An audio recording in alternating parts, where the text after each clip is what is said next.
Hi, it's Evie. Welcome to my channel. Today I wanted to talk about taking action towards something in your life that you want to manifest.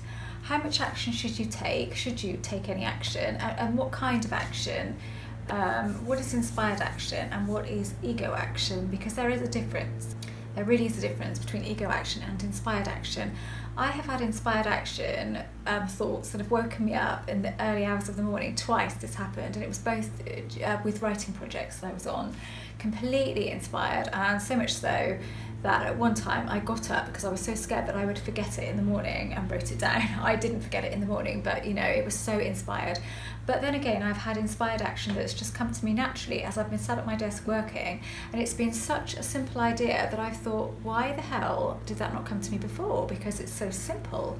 And it's just popped into my head, and it hasn't felt like an overwhelming inspiration, but I knew that it was inspired because I hadn't thought about it before, and it was something that I could easily put into place and do, and simple as. Didn't actually take that much action to make it happen, but it was something that was just so simple. And it's weird when it happens like that and you really can't think. And my belief is, because it's something so simple and you wonder why you hadn't thought about it before, the reason you didn't, because you weren't ready for that action before, and that's why it didn't come to you. That's the only way that I can sort of read this, really, and that's how it's worked for me.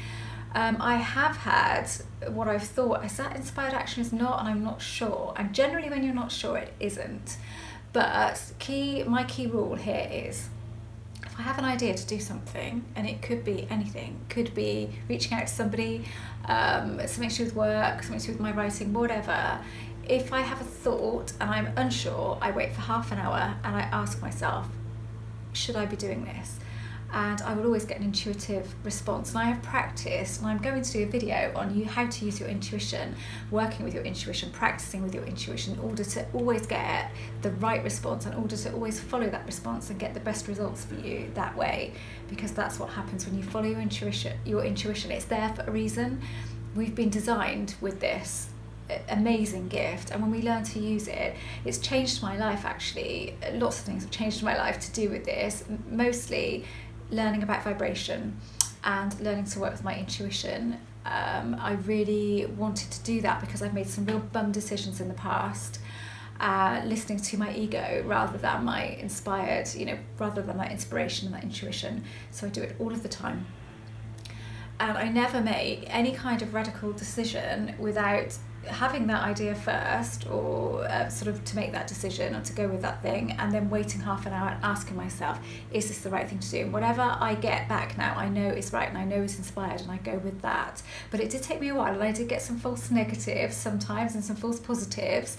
But I went with it, and I thought that wasn't quite right. But when I look back, I thought, yeah, I know, I can see why that wasn't actually right. And I just practiced. And so, like I said, I think actually my next video is going to be about obsessive thoughts that somebody asked for. I'm going to do that next. After that, I think I'm going to do one on intuition, because it really has been key for me working with my intuition to change everything. All of the decisions that I might have made, had I not listened to it, would have led me a different way. It would have not led me where I am now, and would not have been so good for me. So that's what goes together with inspired action. And one more point to make is, for me, it's key to focus on the action that I'm taking and never to focus on the outcome. Because in my head, I know roughly what outcome I want, and I do know what outcome I want. But if I was to focus on that outcome, I would then see that I didn't have it, and I would see the lack. Probably still now, even after 5 years of doing this, I have had to find my way. So I have to focus on the action I'm taking, knowing that I'm doing the best that I can in order to get to that outcome. Happy days, it's always happened, always has happened. And if it's happened and I've got there at slightly a different point than I thought I would be, and it's been slightly different, it's been better, way better. So I just go with the action, and that's what works for me. However, Harry, my son, always focuses on the end goal. It's all about the end goal for him, and he makes it work that way because he loves that. He loves working towards that, and so he knows where he wants to go, and he thinks, what am I going to do to get there? And then he does that stuff, but he's constantly looking at the outcome, but he's not getting stressed when he isn't there. That's the thing with Harry.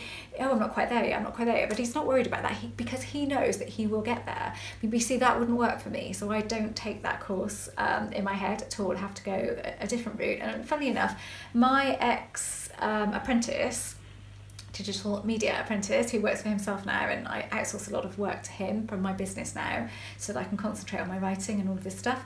He used to laugh at me when I was first started getting into this. He thought it was a load of nonsense. And I'm not saying that he doesn't, that he's into it now. He's not particularly, but he has made a couple of references to Napoleon Hill in the past, which I found very interesting. But I was talking to him about, he's very, very focused and very goal-led, goal-focused. But again, he is a very smart person. He knows what he wants. And even though he's not into the law of attraction, he is, but unknowingly, I was thinking about it after speaking to him, he knows what he wants, he knows that he can get there if he puts this action in, and he gets there. He's 22 years old, he is doing amazingly well.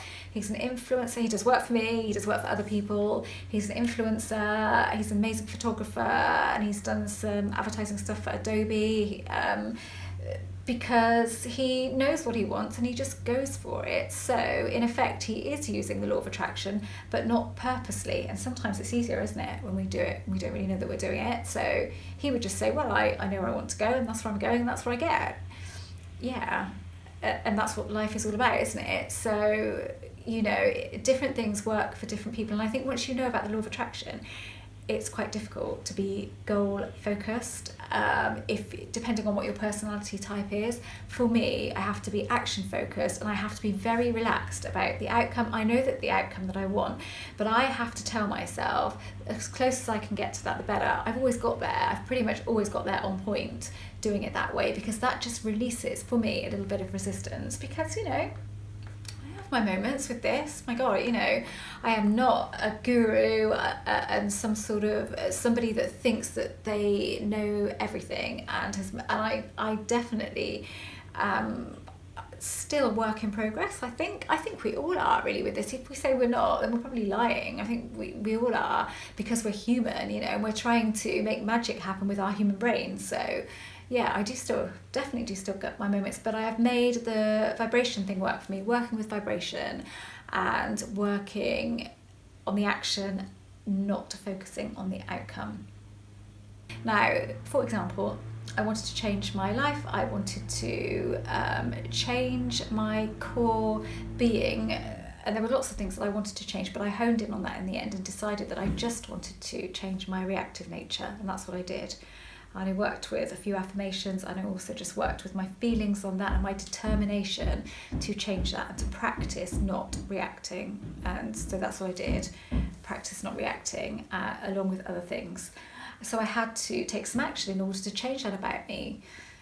I say I had to, I probably didn't have to. If I'd have been a different kind of person, because you will be different than me, I could have just made that decision and gone with that and just intended it and seen what happened. But I didn't. I chose to take some action because I was just getting into this then, and I felt like I needed to take some action, and I did, and it worked. 6 months later, I had completely changed my reactive nature. I don't have it anymore. It's gone, absolutely gone. Nowhere is it in me at all. So I changed that. And that's how I'd done that, by taking some action. Also, I wanted to change my career, so I had to write something. And I had been procrastinating about that for a long time.